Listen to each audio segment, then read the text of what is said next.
Hello, good morning and welcome to Qsports. I am Amadou Tamba and thank you for joining us.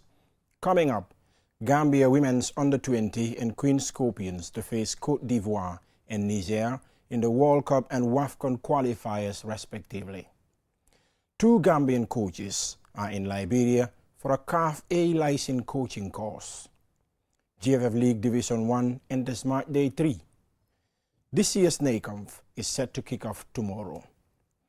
All this and more are on Qsports. Welcome and thank you for joining us. We start with the National Youth Conference and Festival 2024. NACOMF is the biggest gathering involving young people, and it brings together youths from across all regions of the country to engage in sporting activities, seminars and conference.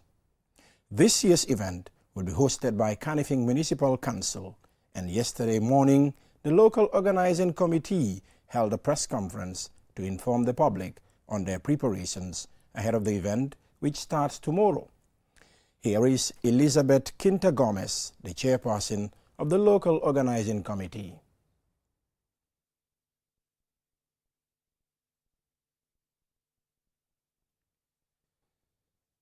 All right.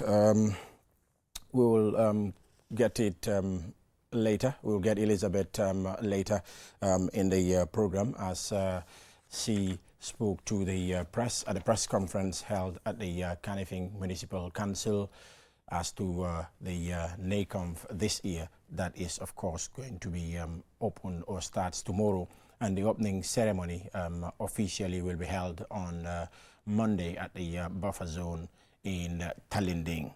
All right, I'll be joined by Sehtijan Gay a little later in the program, and we will be discussing on several other important matters. And once we got Elizabeth inside, we will, of course, get it for you.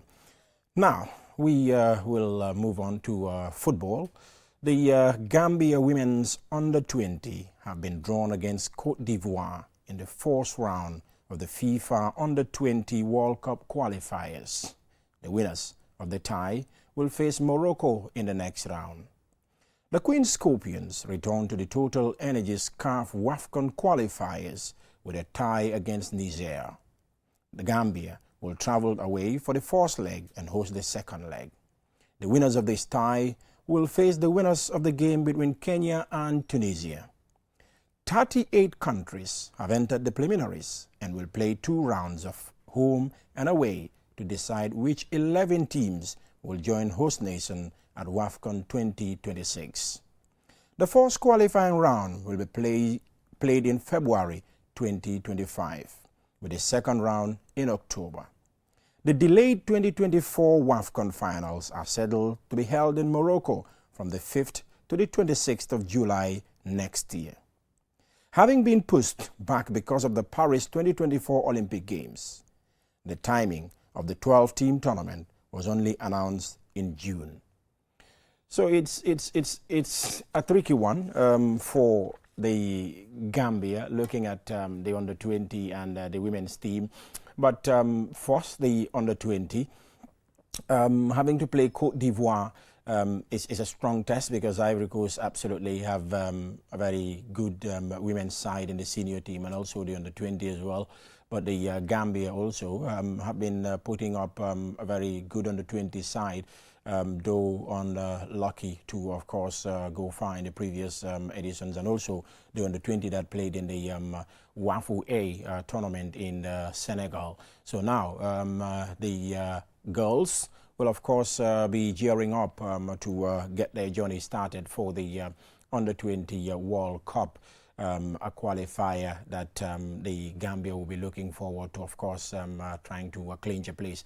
Since the Azerbaijan tournament, the Gambia has never qualified to a major competition in women's category. That is, of course, either the Under-17 Cup of Nations, the Under-20, or the senior tournament. So the search will be on again for a place this time around at the World Cup, because the days that we qualified to the Under-17 World Cup in Azerbaijan where the days of the likes of Adama Tamba and our Tamba, of course, the likes of Pendaba and the like. So a host of those players are not playing at the moment. So relatively a different set of players with this under 20 side. And again, the senior team, the male team, have qualified to the African Cup of Nations for 2 times. That is, of course, in Cameroon and in Cote d'Ivoire. The women's Scorpions, that is known to many as the Queen Scorpions, will also be searching for a place in the Women's Cup of Nations. That is, of course, the WAFCON. So the Gambia is to face Niger in the fourth round, away from home. That is the first leg, and the return leg will be possibly will be at the Independence Stadium if CAF helps us to get the standard pitch that will be able to host international matches. So we hope that the girls will play at home in front of the Gambian fans. And if we are able to get past Niger, our next opponent will be either Kenya or Tunisia. The North Africans have always been a tough opponents for the Gambia. The likes of Tunisia, Morocco, Algeria, even in the men's Scorpions, it's always been very difficult. But that is in the second round. Let's look forward to getting the better of Niger in the fourth round. But interesting enough, the Gambia has not, as at now, gotten an official head coach for the Queen Scorpions, because Yaya Mane was the team's coach when we got into the qualifiers, and of course we played against Namibia, and we were unable to get the better of our opponents. And Yaya has been appointed as the head coach of the Gambia under 17. Now the question is, who will come in to take charge of the women's Scorpions ahead of these qualifiers? We know the football authorities, upon hearing this and upon seeing the fixtures, will do the needful to ensure that the Gambian team gets its head coach and the selection process starts, and of course training and test matches. Because I said this some time ago that yes, the senior Scorpions, that's the men's Scorpions, have absolutely been playing in the qualifiers, and then the Queen Scorpions will have to wait to be engaged whenever there is a qualifier or an international tournament, which I think should change, because the girls also need to be involved whenever there is an international window. Get them together, train and play international matches to prepare them for future competitions like these qualifiers that we'll be having. Rather than sitting and waiting to a few weeks before the competition, and you bring together a team wanting to go in there and get a result. So it's going to be very, very difficult to do that. So we hope and pray that the authorities will start preparation in earnest to ensure that the Gambia gets the team in place. And we will absolutely start preparation to ensure that we qualify to our first ever WAFCON tournament. It's doable. It's absolutely doable once we put together the necessary mechanisms to ensure that we get the best of players in place, and we play to get a result and qualify us to the tournament. We have qualified to the under 17, the main men's category. We've qualified to the under 20. We're yet to qualify to the Senior World Cup, but we've qualified to the AFCON. But the senior women's team is yet to qualify to a WAFCON tournament. And the journey for Morocco 2026 will begin soon. We'll take a short break. When we come back, we will, of course, introduce Sheikh Tijan Gay to discuss on this fixture for the under 20 and of course the women's Scorpions. But we will go back to an earlier story rather than the break. Of course, the NACOMF, that is the National Youth Conference and of course festival, which is set to start tomorrow in KMC, that is the Kanifing Municipal Council. Yesterday morning, the local organizing committee held a press conference to update the public on the preparation for this year's event. Here is Elizabeth Quinta Gomez, the chairperson of the local organizing committee. NECOF is the National Youth and Conference Festival. It's a biannual event that that started since the First Republic, and its first name was Youth Week. And Youth Week is an initiative that came about when we had the First Republic of the Gambia, and this started with sporting activities of young people across the country who would come together and have sport competitions that is meant to help young people to showcase their talents, have ambassadors for the region. And here we are in the Second Republic. The name was changed to NECOF, which means the National Youth and Conference Festival, bringing in the beat of the conference aspect and also adding to the cultural aspect. So it has cultural displays, Miss and Master, academics that has to do with the debate competitions, public speaking, and this is geared towards all helping young people know what they are able to do and investing much in young people. The conference aspect has brought in a lot of changes, and also it's meant to have young people have resolutions and give it to government to say this is what we want government to do for us. This is where we want government to impact on behalf of all of us. And so far we have seen a lot of programs and activities that have come out of NECOF. And this year is the 14th edition. It's going to be hosted by the Kanifing municipality for the first time in the history of the Gambia. All other regions have ever hosted NECOF, either once, twice, sometimes, some of them even 3 times. But this is the first time that the Heartbeat of the Gambia, KM, is hosting NECOF. And we are not taking it lightly, because we believe that all businesses, the private sector, and all other entities are solely in KM. And we know what how the Gambia solely depends on KM for lives and livelihoods. We see people come across from all other regions, maybe to either come and work in KM or to either come and stay in KM, and have invested a lot in this region. So we have potential young people that are within the municipality, if not the best of young people in the country. And Sunday, we are expecting all delegates from all other regions to join us. We are hosting NECOF at Charles Jau Memorial Academy, and it's going to be from that Sunday to the upper one. The opening ceremony is going to be on Monday, by God's grace, at the buffer zone. We chose Charles Jau for various reasons. First, it's a council school, and I know that has been the question. Some people will say, maybe you should have used this area, you should have used that area. We had lengthy meetings to select where exactly we want to host NECOF this year. And thankfully, when we gave the suggestion, the National Organizing Committee, led by the National Youth Council, agreed to it. And so we will be having the opening ceremony and the closing ceremony at the buffer zone, where the general public is also invited. We are expecting to have the President of the Republic of the Gambia to grace the occasion and officially open NECOF, as in previous editions, where we have the head of state open and close the biggest youth gathering in the Gambia. Elizabeth Quinta Gomez there, the chairperson of the local organizing committee, speaking on Friday morning at the Kanifing Municipal Council's office in KMC, or the Kanifing Municipal Council. It's the biggest youth gathering, and if you're selected to take part, you're always excited. And tomorrow, all the expected youths from all the regions who are going to represent the regions are expected to gather.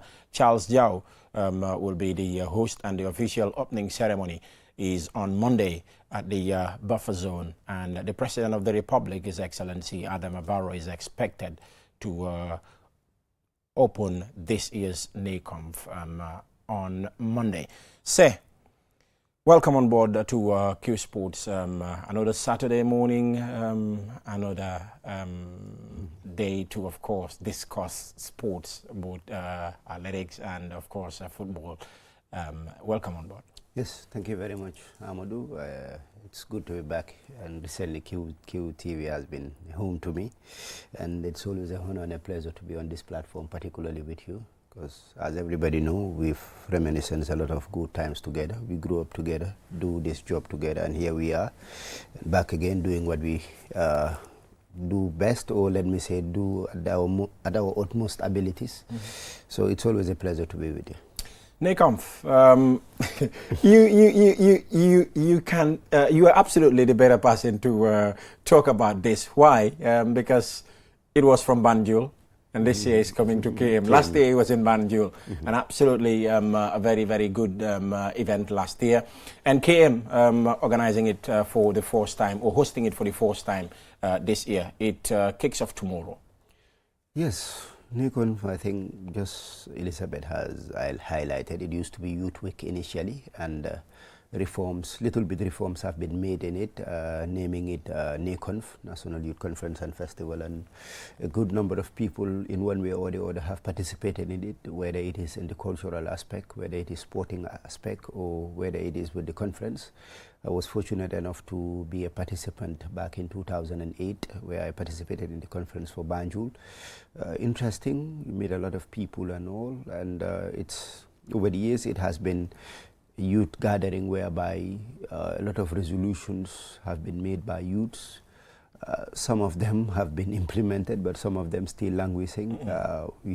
Sometimes it is not about whether the government want it or not, but living in a third world country where, of course, government is constrained by a lot of things, particularly budgetary issues. So not all of the resolutions or not all of the recommendations could be done. But it's interesting. But for me personally, I think much could have been done in the cultural aspect, because if you look at our society, fine, we have some cultural display, but if you look at our society, the fading realities of our cultures, of our tradition, most of these kids do not even know some of the basic things about their culture, some of the basic things about their ethnicity, some of the basic things that made us a nation, because it is your culture that builds you up.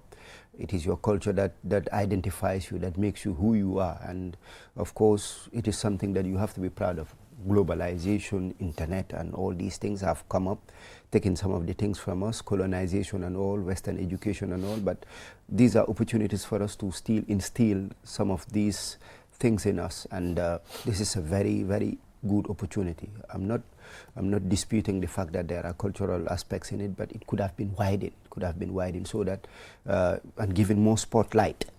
Sporting activities is very important, but remember, whether it is NACONF or not, people engage into sports. Most of these people that go and play basketball, volleyball, they either play in the leagues or play in the local football, they play in the Nawetan. Most of these kids play in the Nawetan. So there is already a platform where sporting activities can take place. But in terms of culture, when it comes to the basics of our culture, some of the traditional dances, some of the masquerade, some of the singing, some initiations, all these things, I think a much more wider competition of it could have been displayed. Sometimes, of course, it is about a particular ethnicity the masquerade being bringing a masquerade, and then they compete on those things. But I think it could have been wider. I'm indulging the authorities to look at it, because this is a unique opportunity for us to do more in do more for our tradition and culture and preserve it, because that can go a long way in, of course, continuing to preserve it, because it is fading away. Although the Ministry of Youth and Sports organize it, but I think with more partnership with the Ministry of Tourism and Culture, we can take it to another level. This could be even in the long run be a festival whereby it could attract a lot of tourists, a lot of people from other parts of the world to come and gather in the Gambia. That is my own take on it. But other than that, I think anybody that participates in it have reminiscence of something very interesting and something very, very cool that goes along with us. And some of the resolutions, as I said, government always look into it when they're designing these youth policies, these sports policies, and also let's hope for the best, and let's hope that there is more improvement to it, because whatever you do in life, there should be improvement, and there is more room for improvement, particularly if there is a critical thinking and critique of it. Absolutely. Now, let's get on to football, and we will talk about the Gambia under-20 women's team who have been drawn against Cote d'Ivoire in the qualifiers for the FIFA under-20 Women's World Cup. The Gambian girls are set to face Cote d'Ivoire, and the winners of the tie will go on to face Morocco. Say, under 20, the last time we qualified to this junior category World Cup was in Azerbaijan 2012. Yes. The days of Adam and Awatamba, the days of Seni Sissoko, the days of Pendaba, the days of Sirajata, Amijaju, Meta, and the list goes on. We are here hitting the journey again for a place in the under 20 Women's World Cup. Yeah, 2012, I can fully remember. It was JFF normalization on the late Alaji Omar Sy and on the late Alaji Obi Konate. May their respective souls continue to rest in peace. Interesting times, and although there was a lot of turmoil here and there over, of course, the normalization processes and all, but one can say one of their biggest achievements and highlights was this under 17. I can fully remember how the girls went there, a lot of excitement and all, although some of the things, or the result-wise, a lot of battering do take place. But the fact that if you look at the history of women football in the Gambia prior to 2012, it has not been much could not have been said. So to qualify to that competition was just a huge achievement. A huge achievement. The girls, although they receive a lot of goals, but a lot of plaudits and all, and it is important to look at some of them have either build up a very positive career in terms of football or even administrative wise. Seni Sissoko, we saw her do a lot of great work for the Gambia Football Federation and women football in particular.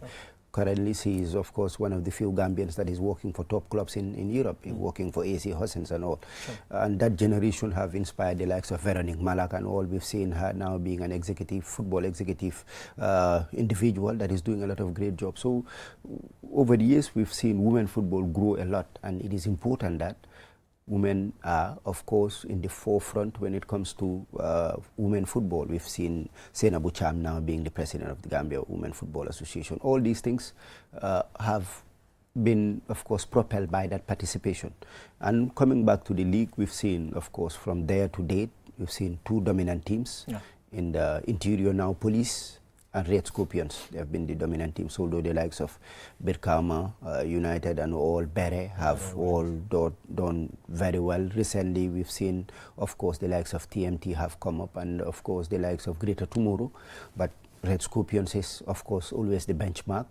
They're doing pretty well, and with Choro, I think he has a distinguished career in terms of coaching. The records that she has amassed, the number of wins, the number of points he has accumulated, the unbeaten run is absolutely brilliant. So we've gone a long way. Now, the next step that we need to go to is more presence in continental football, but we've got powerhouses in West Africa. Yeah. We've got, of course, Ghana, we've got Nigeria, and even Senegal recently have gone to another level. And we are also unfortunate enough that most of the time we meet Morocco. And Morocco, we all know that they are on another level in terms of everything. So let's continue learning. Over the years, I think there was the generation of Adam and Awatamba, Mbasi and all. Yeah. It was very difficult to have another generation come up and match them, but recently we've seen the likes of Catherine have done very well, have taken it to another level, and of course have shown that they can, of course, take up the mantle if these people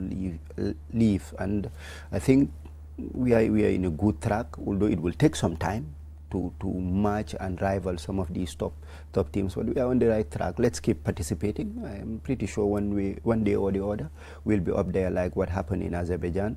That was, of course, due to certain circumstances, but work have been greatly done. If you look at our domestic league, they are doing pretty well. So let's hope that this might be a good time for us to qualify, but it is going to be extremely difficult. Absolutely. Very, very difficult. Cote d'Ivoire. And from Cote d'Ivoire, Morocco. To Morocco, yes, because Cote d'Ivoire might be, yes, they've not been powerhouses in African women football, but if they are not ahead of us, we are not ahead of them. And next, after them, Morocco. is going to be extremely difficult. North Africans are absolutely powerful. It's going to be extremely difficult. Although we can look at the likes of South Africa, Nigeria, they're the powerhouses when it comes to women football in Africa. But Morocco, we've seen their infrastructure, we've seen how they've done well in all sporting activities. The realities are there, so it's going to be tough. But first, let's negotiate the first hurdle. That is against Ivory Coast. Let's hope that we, of course, have a very good team, and I hope some of the better players have not gone beyond 20 as of now. I'm pretty sure. Recently, from the Wafu A tournament, yes. Some good players, Kumba, Kasama of Berewuleng, absolute good player, Sire Jata and the like. So. Wude Koli as well, still within the age bracket. We hope that we can absolutely put up a good team. Sure. Yes. I'm pretty sure most of them would come from the local league. I'm pretty sure nearly all of them. Because that has been, of course, all the time the philosophy, get these young players play at this level and attract a lot of potential bigger teams. We've seen a good number of them have gone to the Liberian League and all. We've seen Adam, I think, is currently in France, if I'm right. We've also attracted the likes of Kante, who plays in the Spanish Women League. Has been very, very, very good player. And let's hope that we build more other stars through these competitions, and then that will go a long way in, of course, establishing us as a huge footballing nation when it comes to women football. From the under-20 to the senior national team, as we are paired with Niger for the WAFCON 2026 qualifiers, a tournament to be hosted by Morocco. And if the Gambia can get past Niger, our opponents in the next round is another North African, Tunisia, or Kenya, because we cannot conclude that Tunisia is going to beat Kenya outright.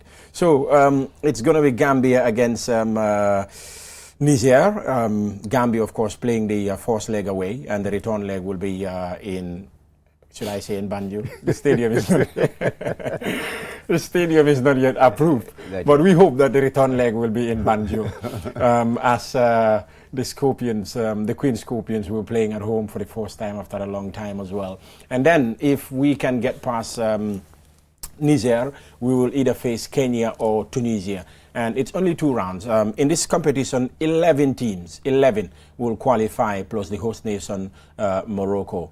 So it's going to be 2 rounds, and 38 in total enter the preliminary stages. It's another interesting one. Right now, we have a host of very good Gambian players who are playing professional. You go to, of course, Ghana. You have the likes of Ilen Gay. You go to Liberia. You have the likes of Khadijaju.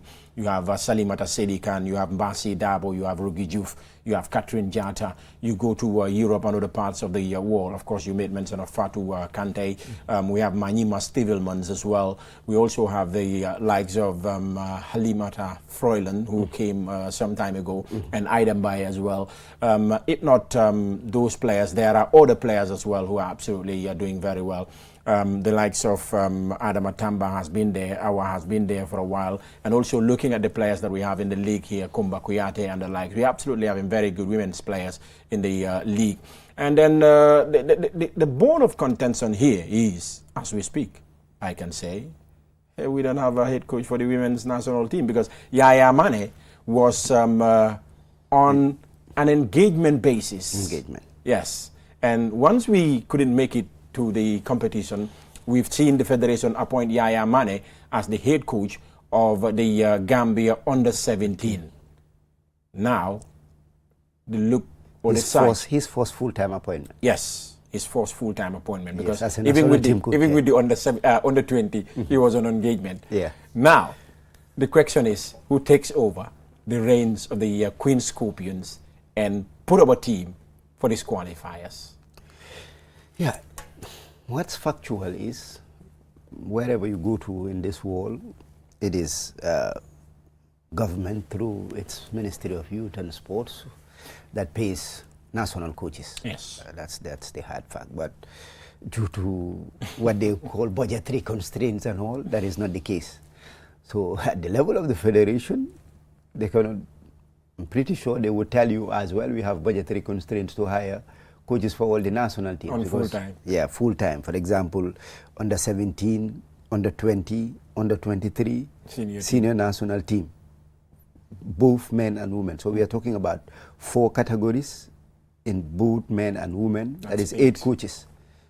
And of course, if you are a full-time coach working for a country, we are talking about a salary of, on standard procedure, you should get nothing less than 100,000. That is standard procedure.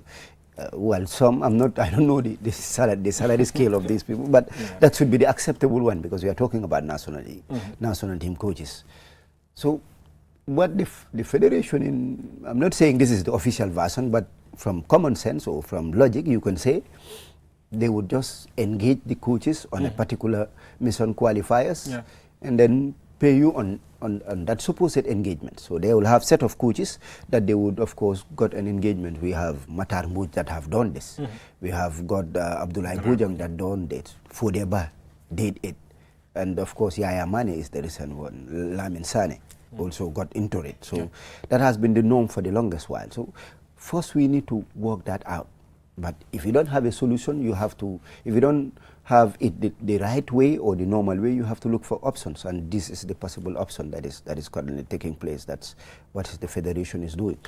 But sometimes I think it is important for people to talk about these things openly. Not us as journalists or as pundits, but authorities.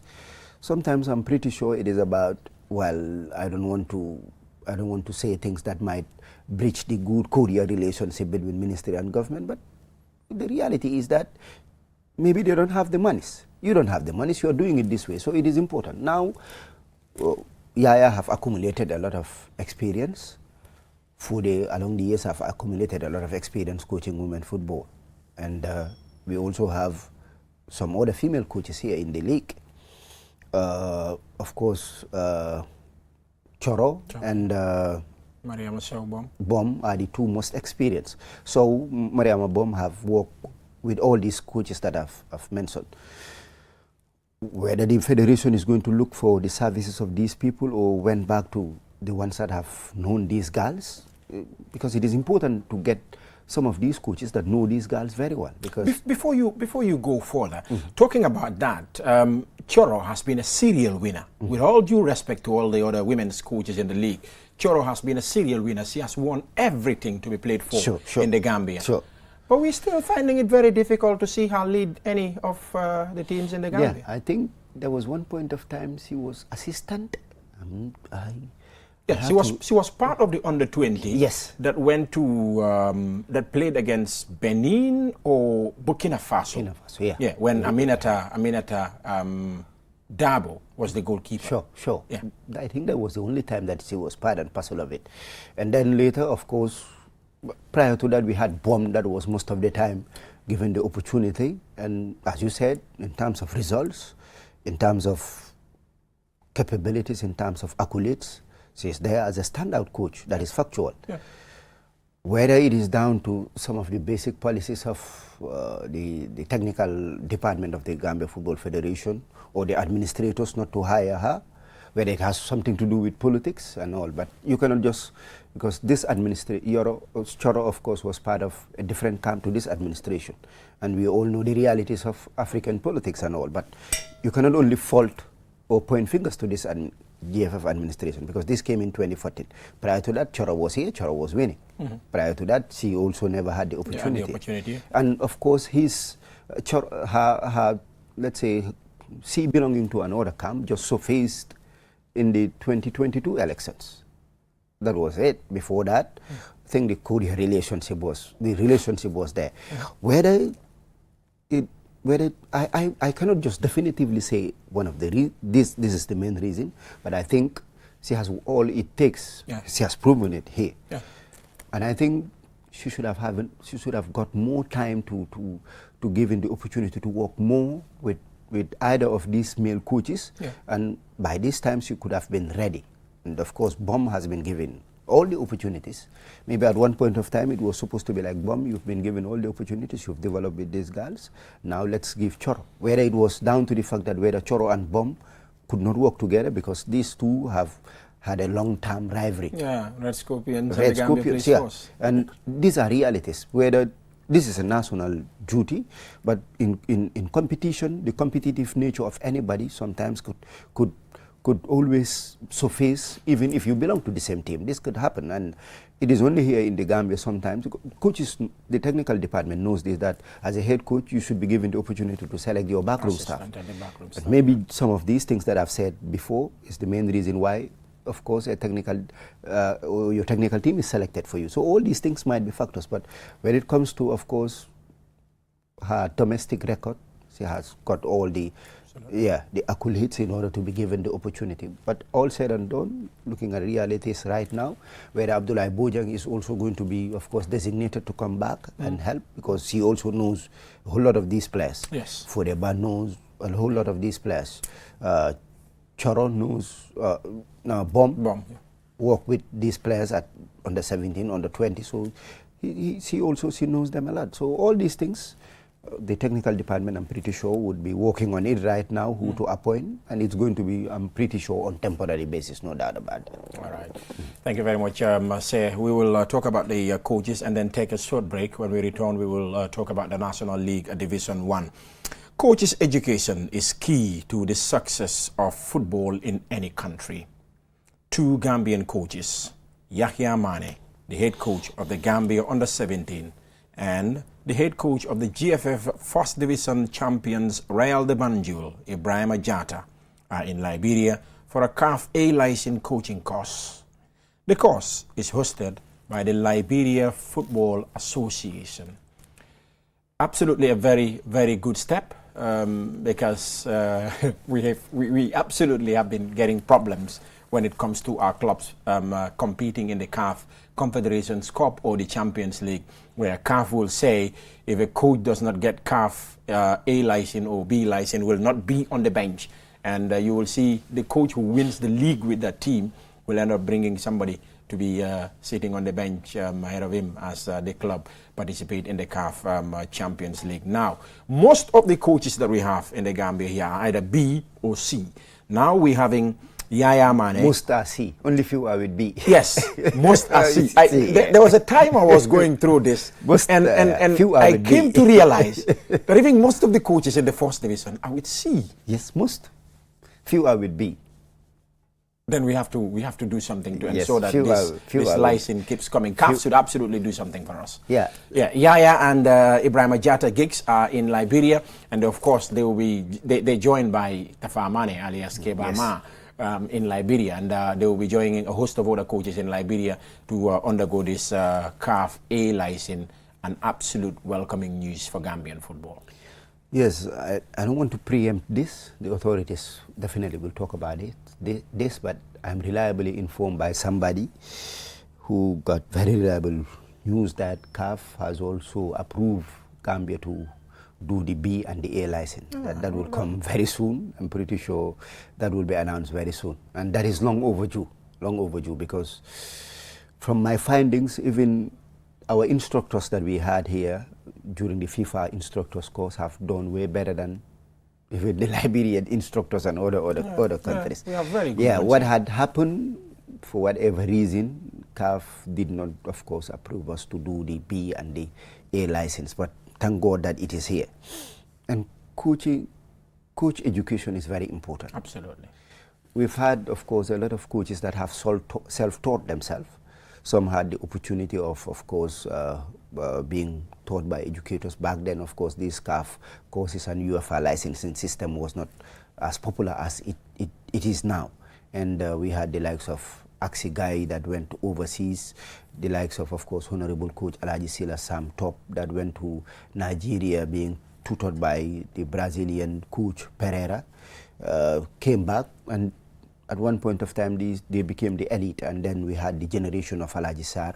We had Sangdong that was also fortunate enough to went all the way to Brazil and did his licensing, came back. This became the elite, and then from there we had the likes of Fodeba that came underneath and others. And then the licensing system came. And then when it came, we have a whole lot of coaches that have the D license. From there, they moved to C. And then B. I think it is the likes of Ahmad Cham that got the B. Yeah, Tafa Mane got the B license and all. most of the other ones, the Aliu Giants and the Gigs and also, I think prior to this, are with C. I'm not sure where the Gigs got he has B. B. Gigs got B. Yes. So then let's look at the impact of these coaches who have been tutored, the impact that they had on our players. Tafa has B. Yaya Yabo has B. Okay. Omar Toure, Keba Toure, Lamin Sisse, Fode Ba, Abdullah Bojang, Ibrahim Dumbuya, the late Suleiman Kuyate, yes. Babukar Demba, Lamin Silla, Bom as well as B. Yes. George Loba, Ibu Jara, Adama Jata, Haji Tunkara, the famous Haji Tunkara, Alhaji Sar, Dauda Sisse, Keba Njai, that is of course Bacha, yes. also has B. Alhaji Marong, Lamin Dabo, Ensa Sambu, Muhammadu Sane, and a lot more. How many of these are coaching? How many? Yeah, most of them. Currently coaching. And one of the basic requirements in order to do the you have to be actively practicing. So yeah. where did all these people? C is a whole lot. Yeah, C is yeah, C is a whole lot. And I'm pretty sure most of the coaches that are currently coaching are on that C list. Yes, C is a whole lot, absolutely. So that is the issue. And what I was saying, the impact these coaches have on our players. Prior to that, of course, we've been exporting players, but it took a lot of time for some of our players to go and integrate top European clubs. Some would take them 1-2 years in order to play for the senior team. Tactical issues adaptation has been the issue. But in recent years, we've seen a lot of our young players go and then integrate the first team and play in the first season. That has a lot to do with the coaches that we have here. The fact is, despite the license, our coaches are absolutely very intelligent and they're very, very good. Sure. Because you look at the players that pass through the under-17 and under-20, whenever they move outside, they're absolutely up to life. The coach would always have credit over the development of these players. And in recent years, last year, we've been, I think, apart from Senegal, we've been the best performing team when it comes to WAFU Zone A. Let's even say the whole of West Africa. I think it is only Senegal that have outperformers in youth categories. And all these players that have played in the under-20, all of them were trained here. During the Matar Mbouch era to Abdoulaye Bojang's era, we've been doing extremely well. We either go to the finals, Matar won the cup, WAFU Cup, but all the rest we've gone to the finals, and then we went on to go to African Cup of Nations. We qualified once to the World Cup. That has never taken place due to COVID. We qualified again to the World Cup. That was in 2023. So I think for the past 6-7 years, we've been one of the standout teams here in West Africa, and credit goes to the coaches because they are the ones that have taught these players. And if you look at the amount of players that we've lost to of course European top leagues, it has been quite amazing. The other time I and Gajaga were talking about the lack of quality players, and then I went back home, I leaned back, and then I said, now if you reflect for the past 2-3 years, where are the players that were here 3-4 years ago that were good players? Where are they now? They have all left. All of them. So at one point of time, if you have some of your better players always leaving, it will take time for the others to adapt and adjust to the realities. Imagine if the likes of Wali Fofana, the likes of Boo, the likes of Lamarana Jallo, the likes of Kajali, the likes of Abdoulaye Sarr. Imagine if all those players were playing here in our league. Imagine that kind. The likes of Mohamed Samba and all. All these players have left. So credit goes to the coaches. So more coach education, more licensing, our football would go to another level. It's key. Definitely. Coach, because it is the coach that the players have talent, but it is the coach that nurtures the talent. It is the coach that builds the talent. It is the coach that, of course, makes you a better player, always. Absolutely. I remember when we played Côte d'Ivoire at the Independence Stadium, and Suleiman Mare was giving a tough time to Yaya Toure, Cheikh Tiote, and Didier Zokora. And after the game, Zokora has to say, hey, do you say this kid is playing in the Gambia? Yeah. He could not believe it. Absolutely. Everybody was talking about him after that game. And so, after that game, I was pretty sure that Saul wasn't going to be playing in our league anymore. And then from there, he went to Granada. Absolutely. Thank you, Shay. We wanted to take a short break, but I think we have to cap it off. We can go for the break. We get into the National League Division 1. It's a clash of the armies today. The Blue Army against the Real Army. The Real Army is the Gambia Armed Forces, and the Blue Army is Falcons. This game is, of course, to be played at the Bakau Mini Stadium. And, of course, another tie will feature Real de Banjul against Hawks at the Live Your Dreams field in Basori.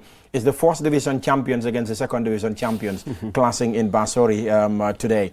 And, of course, the other tie to be played today is, of course, Greater Tomorrow will welcome the newcomers, the Gambian Dutch Lions, at the Brikama Mini Stadium. So, it is the tie that features the two armies. Always has been a difficult game, and it will definitely be a difficult game today.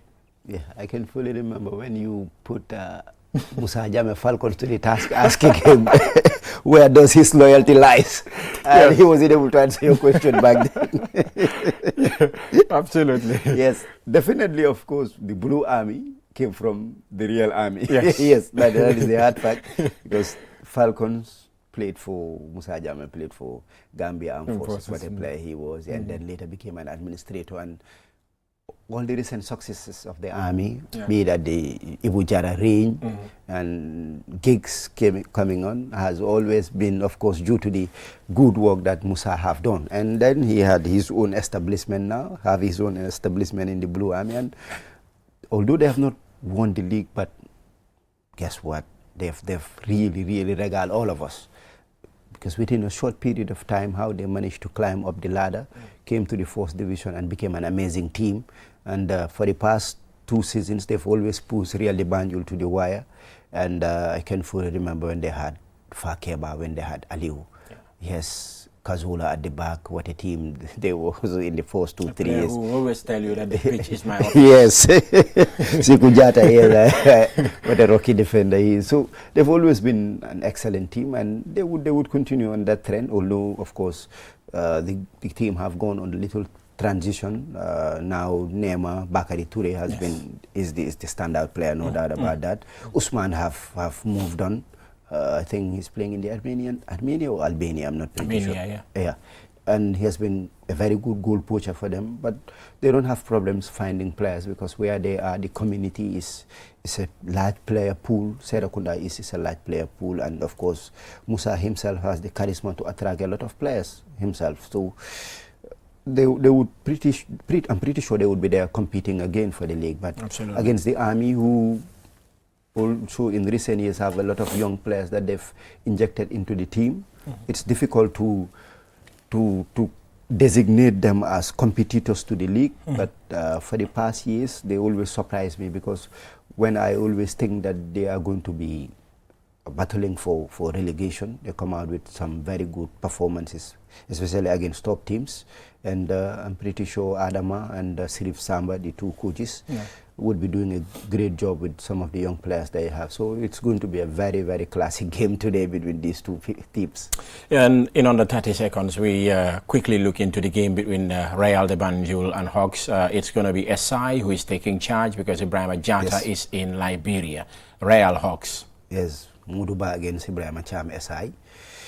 Classic. Hawks have not started well, lost two games in Kabakel.